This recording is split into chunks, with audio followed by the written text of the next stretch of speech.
Amazon, Flipkart, Meesho மாதிரியான e-commerce தளங்களில் உங்களுடைய பொருட்களையும் விற்பனை செய்யணுமா? இகாம் மாஸ்டர் சேனலுடைய கட்டண வகுப்பில் அதற்கான முழு தகவல்களும் வீடியோ வடிவில் உங்களுக்கு கிடைக்கும். கட்டணம் ரூ. 1499 மட்டுமே. மேலும் உங்களது சந்தேகங்கள் மற்றும் கேள்விகளுக்கான பதில்கள் உடனுக்குடன் உங்களுக்கு தெரிவிக்கப்படும். வீடியோவை பெற உடனே தொடர்பு கொள்ளவும். அனைவருக்கும் வணக்கம். இகாமர்ஸோட இந்த வீடியோவில் நம்ம எதை பற்றி பார்க்க போகிறோம் அப்படின்னா, பிகினர்ஸ் நஷ்டமடையாமல் இகாமர்ஸ் எப்படி பண்ணுறது அப்படிங்கிறத ஷார்ட்டாக பார்க்க போகிறோம். ரொம்ப சிம்பிளுங்க, ஒரே ஒரு விஷயந்தான். நீங்கள் இகாமர்ஸ் மட்டும் இல்லை, எந்த பிஸ்னஸ் நீங்கள் பண்ணாலும் அந்த பிஸ்னஸை பற்றி முழுமையாக தெரிஞ்சுக்கிட்டு நீங்கள் உள்ளே போனீங்க அப்படின்னா கண்டிப்பாக சக்ஸஸ் தான். அதே விஷயம் இகாமர்ஸ்க்கும் பொருந்தும். ஏன்னா இகாமர்ஸ் மற்ற ஃபீல்டெல்லாம் விட கொஞ்சம் டிஃபிகல்ட்டான ஃபீல்டு, புது ஃபீல்டு. இப்போ நம்ம இவ்வளோ நாள் ஆஃப்லைன் பிஸ்னஸ் தான் பார்த்துருப்போம். இப்போ இந்த ஆன்லைன் பிஸ்னஸ் அப்படிங்கிறது பார்த்திங்கன்னா ரொம்ப புதுசான ஃபீல்டு. இதில் எல்லாமே கம்ப்யூட்டரை பேஸ் பண்ணி டெக்னிக்கலான விஷயங்கள்லாம் நம்ம பண்ணுற மாதிரி இருக்கும். இப்போது இதுவே ஒரு மளிகை கடை இருக்குன்னு வச்சுக்கோங்களேன். மளிகை கடைலாம் இன்றைக்கி சூப்பர் மார்க்கெட் ஆயிடுச்சு. சூப்பர் மார்க்கெட்டில் பார்த்திங்கன்னா உங்களுக்கு பெருசாக வேலை இருக்காது. கம்ப்யூட்டரில் ஒரு சாஃப்ட்வேரை போட்டு கொடுத்துருவாங்க. நம்ம என்ன ஸ்டாக் இருக்குது அப்படிங்கிறத அப்டேட் பண்ணிவிட்டு என்னென்ன தேவை அப்படிங்கிறத நம்ம ஹோல்சேலில் நம்ம வாங்கி வச்சுக்கிட்டாவே போதும். ரொம்ப சிம்பிளாக சூப்பர் மார்க்கெட் பிஸ்னஸாக பண்ணிட முடியும். ஆனால் அந்த மாதிரி இகாமர்ஸ் கிடையவே கிடையாது. ஏன்னா இகாமர்ஸில் பார்த்தீங்கன்னா எல்லாமே டெக்னிக்கலாக கம்ப்யூட்டர் பேஸ் பண்ணி நம்ம பண்ணுற மாதிரி இருக்கும். இங்கே வெறும் ஃபோனை வச்சுட்டு மட்டும் இகாமர்ஸ் பண்ணலாம் அப்படின்னு நீங்கள் நினச்சிட்டு இருந்தீங்க அப்படின்னா அது ரொம்ப ரொம்ப ராங்.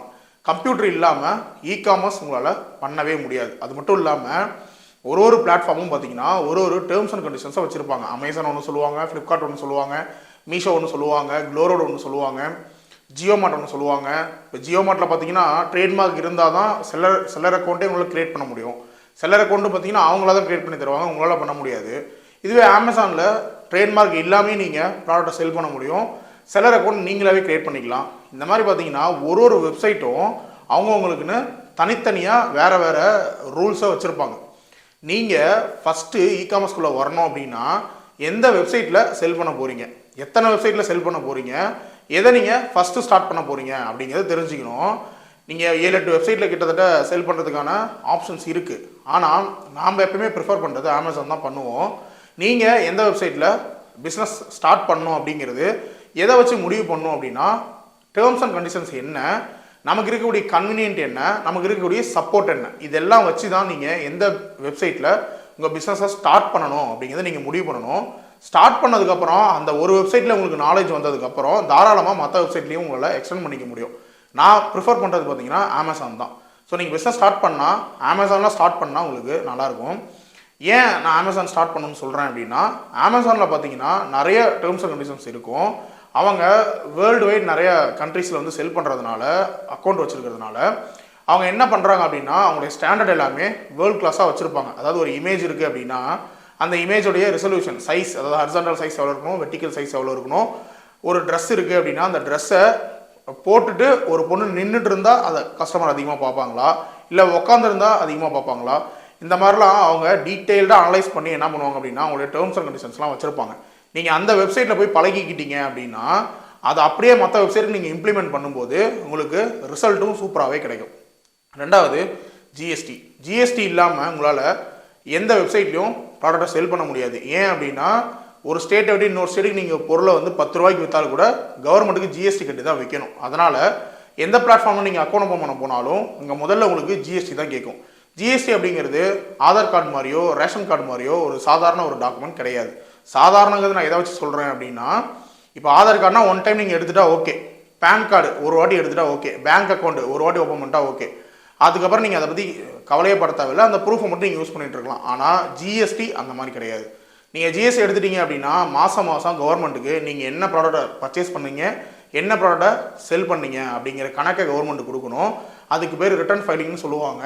ஸோ இந்த ரிட்டர்ன் ஃபைலிங்லாம் எப்படி பண்ணணும், என்ன பண்ணணும், எவ்வளோ நீங்கள் டேக்ஸ் பே பண்ணணும், உங்களுக்கு சேலே இல்லைன்னா எப்படி பண்ணணும், சேல் இருந்தால் எப்படி பண்ணணும், இந்த மாதிரியான ஏகப்பட்ட விஷயங்கள் பார்த்தீங்கன்னா ஜிஎஸ்டி இருக்குது. ஜஸ்ட்டு ஜிஎஸ்டி மட்டும் எடுத்து வச்சுக்கிட்டா போதும் அப்படிங்கிற மாதிரி அது கிடையாது.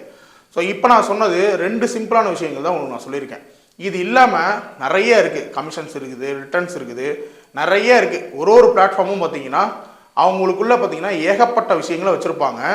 இப்போ நீங்கள் ஒரு லிஸ்டிங் பண்ண போகிறீங்க அப்படின்னா டைட்டில்லாம் இப்படி வைக்கணும், டைட்டில் இந்த வேர்ட்ஸ்லாம் யூஸ் பண்ணக்கூடாது, டெஸ்கிரிப்ஷனில் இதெல்லாம் பயன்படுத்தக்கூடாது, இமேஜஸ்லாம் இப்படி தான் இருக்கணும், இப்படி இருந்தால் தான் கஸ்டமருக்கு பார்க்குறதுக்கு அட்ராக்டிவாக இருக்கும் அப்படின்லாம் சொல்லுவாங்க. நெக்ஸ்ட்டு கமிஷன் இல்லாமல் எந்த ஒரு வெப்சைட்டும் ரன் ஆகாது. ஸோ டைரெக்டாவோ இன்டைரக்டாவோ கண்டிப்பாக நம்மளோட கமிஷன் அப்படிங்கிறத இந்த இகாமர்ஸ் பிளாட்ஃபார்ம்ஸ் எடுப்பாங்க. இப்போ நீங்கள் மீஷோலாம் பார்த்தீங்கன்னா கமிஷனே இல்லைன்னு சொல்லுவாங்க. ஆனால் அவங்க நீங்கள் வைக்கக்கூடிய ப்ரைஸிலிருந்து எக்ஸஸாக ஒரு ப்ரைஸை போட்டு தான் கஸ்டமருக்கு ஷோ பண்ணுவாங்க. அப்போது அதுதான் அவங்களுடைய கமிஷன். இந்த மாதிரி ஏகப்பட்ட விஷயங்கள் இருக்குது. உங்களுடைய பொருள் வந்து டெலிவரி ஆகலைன்னா என்ன பண்ணணும், டெலிவரி ஆனால் என்ன பண்ணணும், பேமெண்ட் உங்களுக்கு எப்போ கிடைக்கும், வாரம் கிடைக்குமா, டெய்லி கிடைக்குமா, ரிட்டர்ன் வந்தால் என்ன பண்ணணும், ரிட்டர்ன் வந்த பொருள் சரியாக வரலன்னா என்ன பண்ணணும், இந்த மாதிரி ஏகப்பட்ட விஷயங்கள் பார்த்தீங்கன்னா இகாமர்ஸில் இருக்குது. இதெல்லாம் எதுவுமே தெரியாமல் நம்ம என்ன பண்ணுவோம் அப்படின்னா பிஸ்னஸ்க்குள்ளே என்ட்ரு ஆகும். இப்போது நீங்கள் ஒரு மெக்கானிக் ஷாப் வைக்க போகிறீங்க அப்படின்னா கண்டிப்பாக நீங்கள் மெக்கானிக்காக வேறு ஏதாவது ஒரு இடத்துல வேலை பார்த்துருப்பீங்க. ஒரு 2 வருஷம் 3 வருஷம் வேலை பார்த்துருப்பீங்க. அதில் உங்களுக்கு மெக்கானிக் ஷாப்பில் என்னென்ன வேலைகள்லாம் வரும், அதை எப்படிலாம் பண்ணணும், ப்ளஸ் வந்து என்னென்ன மெட்டீரியலாக நமக்கு தேவைப்படும், எதெல்லாம் ஸ்டாக் வைக்கணும், எதெல்லாம் ஸ்டாக் வைக்கக்கூடாது, எதெல்லாம் கஸ்டமரே வாங்கிட்டு வர சொல்லணும், இந்த மாதிரி ஒரு பேசிக் அடிப்படை அறிவு இருக்குது பார்த்தீங்களா, அது நீங்கள் ப்ராக்டிக்கலாக பண்ணும்போது தான் கிடைக்கும். அப்படி இருக்கும்போது இது வந்து இகாமர்ஸ் அப்படிங்கிறது பார்த்தீங்கன்னா தெரியாத ஃபீல்டு. அதாவது இங்கே முகத்தையே நீங்கள் பார்க்க போகிறதில்ல, யாரோடைய முகத்தையும் கஸ்டமருடைய முகத்தையும் பார்க்க போகிறதில்ல, அமேசான் ஓனர் யாருன்னு நீங்கள் பார்க்க போகிறதில்ல. உங்களுக்கு தெரிஞ்ச ஒரே ஒரு ஆள் டெலிவரி பண்ணுற அந்த டெலிவரி அசோசியேட் மட்டும்தான். இவரை தவிர வேறு யாரையும் நீங்கள் கண்ணில் பார்க்க போகிறதில்ல. அப்படி இருக்கும்போது இந்த ஃபீல்டில் மட்டும் எக்ஸ்பீரியன்ஸே இல்லாமல் போய் சம்பாதிச்சிட முடியும் அப்படின்னு நீங்கள் எப்படி எதிர்பார்க்குறீங்க? இப்போ நீங்கள் ஒரு மெக்கானிக்காக இருந்தீங்க அப்படின்னா கண்டிப்பாக அந்த மெக்கானிக்கை பற்றி உங்களுக்கு தெரிஞ்சிருக்கணும் இல்லையா, மெக்கானிக் ஒர்க்கை பற்றி உங்களுக்கு தெரிஞ்சிருக்கணும். அப்போ தான் நீங்கள் போய்ட்டு என்ன பண்ண முடியும், அந்த ஃபீல்டில் நீங்கள் சம்பாதிக்க முடியும். இப்போ நீங்கள் டீச்சர் ஆகணும் அப்படின்னா ஃபஸ்ட்டு நீங்கள் படிச்சிருக்கணும். நீங்கள் படிச்சுட்டு பிஎட் வரைக்கும் படிச்சுட்டு ஒரு சின்ன லெவலில் இருக்கக்கூடிய ஸ்கூலில் கொஞ்ச நாள் ஒர்க் பண்ணிவிட்டு அந்த எக்ஸ்பீரியன்ஸ் மூலிமா அதுக்கப்புறமா தான் பெரிய லெவலில் ஒரு ஸ்கூலுக்கு நீங்கள் போக முடியும். இந்த மாதிரி நீங்கள் எந்த ஃபீல்டு எடுத்துக்கிட்டாலும் கண்டிப்பாக தியரிட்டிக்கலாக கொஞ்சம் படிச்சிருப்பீங்க, நெக்ஸ்ட்டு ப்ராக்டிக்கலாக கொஞ்சம் தெரிஞ்சிருப்பீங்க. இதெல்லாம் வச்சு தான் ஒரு நல்ல வேலைக்கோ ஒரு நல்ல பிஸ்னஸையோ உங்களால் பண்ண முடியும். அது இகாமர்ஸ்க்கும் பொருந்தும். அப்போது இகாமர்ஸில் மட்டும் எப்படி வந்து நீங்கள் லாபம் மட்டுமே வரும், நஷ்டமே வராது, நம்ம எதுவுமே தெரிஞ்சுக்க தேவையில்ல, சும்மா நம்ம இருக்கக்கூடிய பொருளை ஃபோட்டோ எடுத்து போட்டால் மட்டும் போது நமக்கு ஆர்டர் வந்துடும், நமக்கு பணம் வந்துடும் அப்படின்னு கூட்டுத்தனமாக நம்புறது எந்த வகையில் வந்து நியாயமாக இருக்கும்? அதனால தான் பார்த்தீங்கன்னா இங்கே இகாமர்ஸ் ஃபீல்டுக்கு உள்ளே வர்றவங்க ஒரு நாளைக்கு 100 பேர் வராங்க அப்படின்னா 90 பேர் நஷ்டமாகி வெளியே போகிறாங்க, 10 பேர் மட்டும் தான் சம்பாதிக்கிறாங்க. அந்த 10 பேர் தான் உங்களுக்கு வெளியே தெரியும். நம்ம சேனல்லே பார்த்தீங்கன்னா 2 பேர்த்த வீடியோ எடுத்து போட்டிருக்கோம். ஓகே, இப்போ மற்றவங்களாம் என்ன பண்ணிட்டு இருக்கிறாங்க, அந்த கேள்வி கண்டிப்பாக உங்களுக்கு வரணும்.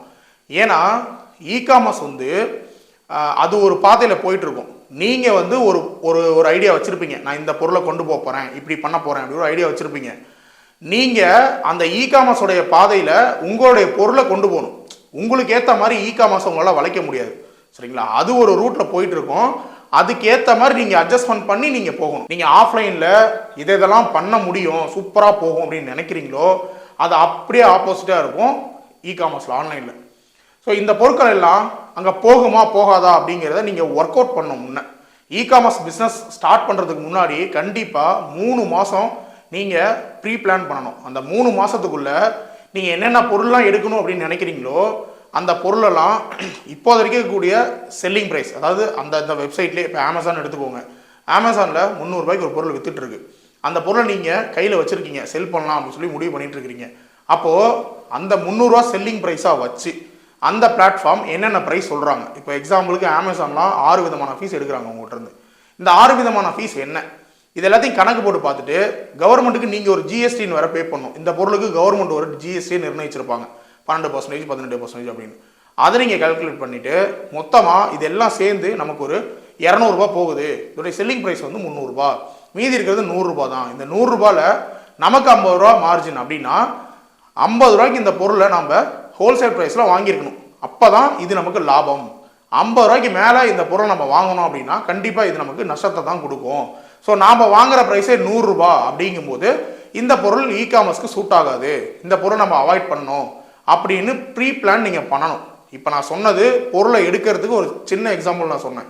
இந்த மாதிரி ஒரு விஷயத்துக்கும் நீங்கள் என்ன பண்ணணும், முன்கூட்டியே பிளான் பண்ணி இதெல்லாம் நமக்கு நடக்கும், இதெல்லாம் நமக்கு நடக்காது, இதெல்லாம் இந்த பொருளாக நமக்கு ஆகும், இதெல்லாம் ஆகாது அப்படிங்கிறதெல்லாம் ஃபுல்லாக டிசைட் பண்ணிவிட்டு அதுக்கப்புறமா தான் நீங்கள் இகாமர்ஸ்குள்ளே என்ட்ராகணும். இதுக்கெல்லாம் மேலே அந்தந்த பிளாட்ஃபார்ம் சொல்லக்கூடிய டெக்னிக்கலான விஷயங்கள். இப்போ நீங்கள் அமேசான்லாம் லிஸ்டிங் போட போனீங்க அப்படின்னா ஒரு 9 டேப் இருக்கும். இந்த 9 டேப்பில் ஒரு டேபுக்கு 30-40 அட்ரிபியூட்ஸ் இருக்கும். அட்ரிபியூட்ஸ்னால் title, description, bullet points, units, இந்த மாதிரி நிறைய இருக்கும். இதெல்லாம் ஃபில் பண்ண தெரிஞ்சிருக்கணும் ஃபஸ்ட்டு உங்களுக்கு. நீங்கள் ஜஸ்ட்டு உள்ளே போயிட்டு ஜிஎஸ் நம்பரை போட்டு அக்கௌண்ட் ஓப்பன் பண்ணுறதுலாம் பெரிய விஷயம் கிடையாது. உள்ளே போனதுக்கப்புறம் பிபியூன்னு கேட்டிருப்பாங்க. பிபியூனா பார்ட்ஸ் பர் யூனிட் அப்படின்னா என்ன, ஃபஸ்ட்டு பிபியூனா என்ன, அந்த இடத்துல நம்ம என்ன கொடுக்கணும். அப்புறம் யூனிட் கவுண்ட்னு கேட்டிருப்பாங்க, கவுண்ட் வேல்யூ அப்படின்னு கேட்டிருப்பாங்க. இதெல்லாம் என்ன அப்படிங்கிறது உங்களுக்கு தெரியணும் இல்லையா, இதெல்லாம் டெக்னிக்கலான விஷயங்கள். இந்த மாதிரி இகாமர்ஸில் நீங்கள் தெரிஞ்சுக்க வேண்டிய விஷயங்கள் நிறைய இருக்குது. அதான் நான் சொன்னேன் 3 மாதம் டைம் ஆகும் அப்படின்னு. இதெல்லாம் தெரிஞ்சுக்கிட்டு ஓரளவுக்கு உங்களுக்கு ஒரு ஸ்டேஜ் நான் வந்துருச்சு, நான் இப்போ என்ட்ராக போகிறேன் அப்படின்னா ஒரு 2000 இல்லை 5000 மட்டும் ஒரு 5 பீஸை வந்து ஒரு 5 விதமான பொருட்களை எடுத்துக்கிட்டு ஃபோட்டோஷூட் பண்ணி ஃபஸ்ட்டு நீங்கள் லிஸ்டிங்கை போடணும். அமேசானில் லிஸ்டிங்கை போட்டுட்டு உங்கள் ஃப்ரெண்ட்ஸு ரிலேட்டிவ்ஸு இவங்களுக்குலாம் அந்த ஷேர் பண்ணும், அந்த லிங்க்கை ஷேர் பண்ணி நீங்கள் வாங்க நான் போட்டிருக்கேன் அப்படின்னு உங்களுடைய ஸ்டேட்டஸில் வைங்க, ஃபேஸ்புக்கில் ஷேர் பண்ணுங்கள். ஷேர் பண்ணி 1-2 ஆர்டரை வந்து உங்களுக்கு வர வைக்கணும். வந்ததுக்கப்புறம் நீங்கள் அந்த ஆர்டரை எப்படி அனுப்புகிறீங்க, எப்படி எடுத்துகிட்டு போகிறாங்க, எடுத்துகிட்டு போய் டெலிவரி பண்ணதுக்கப்புறம் உங்களுக்கு பணம் எப்போ வருது, எத்தனை நாள் கழிச்சு வருது, எவ்வளோ பிடிச்சிட்டு மீதி காசு வருது, இதெல்லாம் ப்ராக்டிஸ் பண்ணணும். நீங்கள் ப்ராக்டிக்கலாக பார்க்கணும். அதுக்கு ஒரு 2 மாதம் ஆகும். ஸோ முதல்ல ஒரு 3 மாதம், பின்னாடி ஒரு 2 மாதம், ஓவராலாக ஒரு 5 மாதம் கழிச்சு இகாமர்ஸ் இப்படி தான் நடக்கும் அப்படின்னு நீங்கள் ஒரு ஐடியாவுக்கு வந்துடுவீங்க. அதுக்கப்புறம் தான் உங்களுடைய இன்வெஸ்ட்மெண்ட்டை 20,000, 30,000, 50,000 அப்படின்னு படிப்படியாக போட்டுகிட்டே போகும். எப்போ நீங்கள் ஒரு 1 லட்சம் 1.5 லட்ச ரூபா மதிப்புள்ள பொருளை உங்கள் கையில் வச்சுருக்கீங்களோ அதுக்கப்புறம் தான் உங்களுக்கு மாதம் ஒரு 20,000 40,000 ரெகுலராக இன்கம், அதாவது நெட் ரெவன்யூவாக உங்களுக்கு ஜென்ரேட் ஆகும். அது 1 லட்ச ரூபா பொருளை வச்சுருப்பீங்க, அதை 1.5 லட்ச ரூபாய்க்கு விற்றுருப்பீங்க, ஒரு 30,000 35,000 உங்களுடைய லாபமாக கிடைக்கும். அப்போது மாதம் 30,000 நீங்கள் இகாமர்ஸ் சம்பாதிக்கணும் அப்படின்னா நீங்கள் 1 லட்ச ரூபா பொருளை விற்றுருக்கணும். அப்போ தான் உங்களால் அந்த லெவலுக்கு போக முடியும். இந்த லெவலுக்கு போகிறதுக்கு கண்டிப்பாக 6 மாதம் ஆகும். இப்போது நான் சொன்னதே இவ்வளோ விஷயம் சொல்லியிருக்கேன். இதில் இந்த ப்ரீ பிளான் பண்ணுறது, இந்த ப்ராக்டிக்கலாக பண்ணுறது, இதெல்லாம் உங்களால் எந்த விதமான நாலேஜும் இல்லாமல் எந்த விதமான சப்போர்ட் இல்லாமல் பண்ண முடியுமா அப்படின்னா கண்டிப்பாக பண்ண முடியாது. ஏன் அப்படின்னா இந்த ஒர்க் அவுட் பண்ணுறதெல்லாம் கூட நீங்கள் பண்ணிடலாம். ப்ராக்டிக்கலாக பண்ணும்போது உங்களுக்கு வரக்கூடிய டிஃபிகல்ட்டிஸ்லாம் எப்படி நீங்கள் சால்வ் பண்ணிக்குவீங்க. யூடியூப்பில் நிறைய பேர் வீடியோ போட்டிருப்பாங்க. இப்போ நான் போட்டிருக்கேன், எனக்கு நீங்கள் கால் பண்ணுறீங்க, எனக்கு ஒரு நாளைக்கு 50 காலுக்கு மேலே வருது, சில கால்ஸ் என்னால் எடுக்க முடியாமல் போயிடுது. அந்த மாதிரி எடுக்க முடியாமல் காலில் நீங்கள் இருந்தீங்க அப்படின்னா உங்களுக்கு என்ன விதமான ஹெல்ப் கிடைக்கும் என்கிட்ட இருந்து. ஸோ உங்களுக்கு வந்து ப்ராப்பராக இகாமர்ஸில் கைட் பண்ணுறதுக்கு ஒரு ஆள் வேணும். நீங்கள் ஒரு குறிப்பிட்ட ஸ்டேஜை தாண்டினதுக்கப்புறம் உள்ளே வந்து ஒரு 3 மாதம், நான் சொன்ன அந்த 5 மாதத்துக்கு அப்புறம் ஒரு 1 மாதம் தாண்டினதுக்கப்புறம் எல்லா விஷயமும் உங்களுக்கே புரிய ஆரம்பித்ததுக்கப்புறம் என்னுடைய சப்போர்ட் உங்களுக்கு தேவைப்படாது. அப்பையும் பின்னாடி ஏதாவது டிஃபிகல்ட்டான ஒரு ஸ்டேஜ் வரும்போது கண்டிப்பாக நீங்கள் என்கிட்ட ஹெல்ப் கேட்குற மாதிரி தான் இருக்கும். அப்படி இருக்கும்போது எந்த விதமான ஹெல்ப்புமே இல்லாமல் இகாமர்ஸில் ஒரு குறிப்பிட்ட ஸ்டேஜ் வரைக்கும் போகிறது அப்படிங்கிறது கண்டிப்பாக சிரமமான விஷயம். இதை புரிஞ்சிக்காமல் என்ன பண்ணிடுறாங்க அப்படின்னா நிறைய பேர் எதுக்கு நான் உங்கள்கிட்ட கோர்ஸ் வாங்கணும், நான் யூடியூப்ல இருக்கிறத வச்சு நான் பண்ணிக்குவேன் அப்படின்னு சொல்லிட்டு நிறைய பேர் போகிறாங்க. அப்படி போயிட்டு நஷ்டமாகி திரும்ப வந்து என்கிட்ட கோர்ஸ் வாங்கினவங்க தான் என்கிட்ட கோர்ஸ் வாங்கினவங்க நிறைய பேர் இருக்கிறாங்க. என்னுடைய கோர்ஸுக்கு இது வந்து நீங்கள் மார்க்கெட்டிங்காக நீங்கள் எடுத்துக்கிட்டாலும் ஓகே தான். ஆனால் பின்னாடி உங்களுக்கு 10,000 20,000 50,000 உங்களுடைய பணத்தை இந்த 1,500 ரூபா காப்பாற்றும், நஷ்டமடையாமல் காப்பாற்றும் அப்படிங்கிறது மட்டும் நான் ஷூராக சொல்லிக்கிறேன். ஏன்னா நீங்கள் எதுவுமே தெரியாத ஒரு ஃபீல்டுக்குள்ளே போயிட்டு ஒன்றும் இல்லை, சிம்பிளாக நீங்கள் ஒரு 500 ருபீஸ்க்கு ஒரு லிஸ்டிங் போட்டுருக்கிறீங்கன்னு வைங்க, ஒரு 10 பீஸ் அனுப்பிச்சிட்டிங்க, அதில் ஒரு 3 பீஸ் லாஸ் ஆயிடுச்சுன்னா என்ன ஆனிச்சுனே தெரில, டெலிவரி ஆயிடுச்சா ஆகலையா எதுவுமே தெரில, அந்த 3 பீஸ்க்கான உங்களுக்கு காசு வரான்னு வைங்களேன், அது எங்கே போய் கண்டுபிடிப்பீங்க, எப்படி கேட்பீங்க? கஸ்டமர் சப்போர்ட் இருக்கும், ஓகே, அதில் உங்களுக்கு அதுக்கான சொல்யூஷன் கிடைக்கல அப்படின்னா என்ன பண்ணுவீங்க?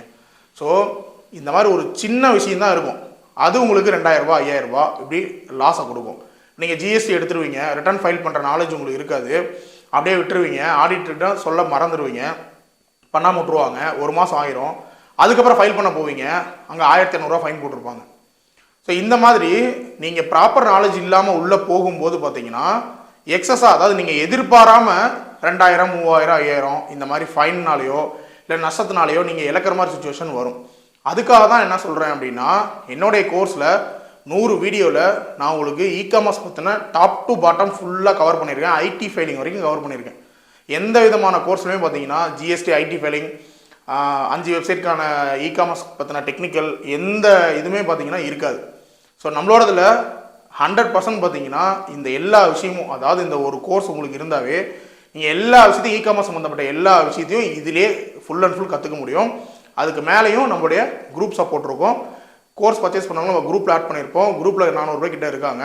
நான் உங்களுக்கு ரிப்ளை பண்ண தவறுனால் கூட குரூப்பில் உள்ள மற்ற பிஸ்னஸ் நல்லா பண்ணிட்டு இருக்காங்க பார்த்தீங்களா, அவங்க உங்களுக்கு ரிப்ளை பண்ணுவாங்க. ஸோ உங்களுக்கு எப்போ எந்த டவுட்னாலும் நம்ம குரூப்பில் உங்களுடைய டவுட் வந்து ஒரு வாய்ஸ் மெசேஜாக எடுத்து போஸ்ட் பண்ணீங்க அப்படின்னா இமீடியட்டாக உங்களுடைய டவுட்டை யாராவது கிளியர் பண்ணுவாங்க. ஸோ அங்கேருந்து நீங்கள் அடுத்த ஸ்டேஜுக்கு மூவ் ஆகிறதுக்கு இது வசதியாக இருக்கும். ஸோ ஓவராலாக என்னுடைய கோர்ஸில் பார்த்தீங்கன்னா உங்களுக்கு நஷ்டமடையாமல் பிஸ்னஸ் பண்ணுறதுக்கு தேவையான எல்லா கைட்லைனும் இருக்கும். அதிக லாபம் எடுக்கிறது அப்படிங்கிறது உங்கள் கையில் தான் இருக்குது. அதுக்கு 2 விஷயம் ரொம்ப முக்கியம். ஒன்று நாலேஜ், இன்னொன்று இன்வெஸ்ட்மெண்ட். நாலேஜ் கண்டிப்பாக இருந்துச்சு அப்படின்னா தான் நீங்கள் போடக்கூடிய இன்வெஸ்ட்மெண்ட்டை உங்களால் காப்பாற்ற முடியும். அப்போது இந்த கோர்ஸ் மூலிமா உங்களுக்கு அந்த நாலேஜை நான் ஃபுல் அண்ட் ஃபுல் கொடுத்துருவேன். 2வது விஷயம் இன்வெஸ்ட்மெண்ட் இருக்குது பார்த்தீங்களா, இந்த இன்வெஸ்ட்மெண்ட் வந்து கண்டிப்பாக நீங்கள் தான் பண்ணியாகணும். ஏன்னா இது ரீட்டைல் பிஸ்னஸ். ஓகேங்களா, ரீட்டைல் பிஸ்னஸ்னால் 10,000 ரூபாய்க்கு ஒரு பொருளை வாங்குவோம், 15,000 ரூபாய்க்கு விற்போம், கமிஷன்ஸு மற்ற விஷயங்கள் எல்லாம் போக ஒரு 3,000 நமக்கு லாபமாக கிடைக்கும். அப்போது 10,000 ரூபாய்க்கு 3,000 ரூபா அப்படின்னா நீங்கள் 30,000 உங்களுக்கு வேணும் அப்படின்னா கண்டிப்பாக நீங்கள் 1 லட்ச ரூபாய்க்கான பொருளை விற்றுருக்கணும். அப்போ 1 லட்ச ரூபாய்க்கான ஸ்டாக் உங்கள்கிட்ட இருக்கணும். அப்போது நீங்கள் எவ்வளோக்கு எவ்வளவு இன்வெஸ்ட்மெண்ட்டை கொஞ்சம் கொஞ்சமாக அதிகப்படுத்திட்டே போகிறீங்களோ அவ்வளோக்கு அவ்வளோ உங்களுடைய லாபமும் அதிகரிச்சுட்டே போகும். ஸோ உங்களுடைய நஷ்டத்தை மட்டும் நான் 1 ரூபா கூட நஷ்டம் அடையாமல் நான் பார்த்துக்குவேன். நீங்கள் அளவுக்கு அதிகமாக வந்து ஏர்ன் பண்ணுறது அப்படிங்கிறது உங்கள் கையில் தான் இருக்குது. ஸோ நம்ம இந்த கோர்ஸோட டீட்டெயில்ஸ் வந்து நம்ம இந்த வீடியோட டிஸ்கிரிப்ஷனில் நான் கொடுக்குறேன். எனக்கு வாட்ஸ்அப் பண்ணுங்கள். நான் உங்களுக்கு வாட்ஸ்அப்லேயே அந்த கோர்ஸோடைய கரிக்குலம், அதாவது எத்தனை வீடியோ இருக்கும், என்னென்ன சாப்டரில் என்னென்ன வீடியோ நான் கொடுத்துருக்கேன் அப்படிங்கிறது ஒரு PDF நான் உங்களுக்கு அனுப்புகிறேன். கூடவே பேமெண்ட் டீட்டெயில்ஸும் நான் உங்களுக்கு அனுப்புகிறேன். பேமெண்ட் பண்ணிவிட்டு உங்கள் பேர், ஊர், மெயில் எனக்கு ஷேர் பண்ணுங்கள். கோர்ஸை நான் உங்களுக்கு ட்ரைவில் கொடுப்பேன். கோர்ஸை ஃபுல்லாக படிங்க. அதில் 100 வீடியோ இருக்கும். ஒரு 2 மாதம் டைம் எடுத்துக்கோங்க. எடுத்துகிட்டு ஃபுல் அண்ட் ஃபுல் நம்ம வீடியோ ஃபுல்லாக வாட்ச் பண்ணி முடிச்சுட்டு உங்களுக்கு என்னென்ன டவுட் இருக்கோ அதெல்லாம் லிஸ்ட் அவுட் பண்ணி என்கிட்ட இந்த டவுட்ஸ்லாம் இருக்குது, இதெல்லாம் எனக்கு கிளியர் பண்ணுங்கன்னு சொல்லி என்கிட்ட கேளுங்க. நான் அதெல்லாம் கிளியர் பண்ணதுக்கப்புறம் இகாமர்ஸ் பற்றின ஒரு 80% புரிதல் உங்களுக்கு வந்ததுக்கப்புறம் GST எடுத்து ஃபீல்டுக்குள்ளே என்ட்ரு ஆகிறதுக்கு முயற்சி பண்ணுங்கள். அப்போ தான் கண்டிப்பாக உங்களால் லாஸ் இல்லாமல் இகாமர்ஸ் பிஸ்னஸை சக்ஸஸ்ஃபுல்லாக பண்ண முடியும். இந்த வீடியோ கண்டிப்பாக உங்களுக்கு யூஸ்ஃபுல்லாக இருந்திருக்கும் அப்படின்னு நினைக்கிறேன். அடுத்த வீடியோவில் பார்க்கலாம். நன்றி, வணக்கம்.